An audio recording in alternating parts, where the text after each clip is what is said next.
बुझाई रे सुन आज जिला में मचावे खातिर बाबू रे दबाही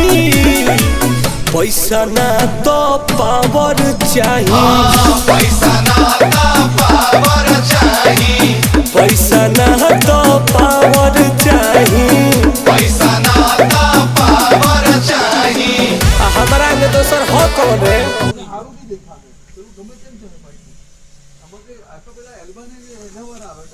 एक डिग्री થી જ જાય એટલે એલ્બાને કપલિંગ આવે એટલે જાંચ કે એલ્બો વાળા કરાય એટલે એલ્બો બ્રીઝિંગ તો નહીં લેવો પડે ફ્લેક્સિબલ કોઈ નહીં લાગે એટલે એલ વાળવો પડે આખો કોઈ વગર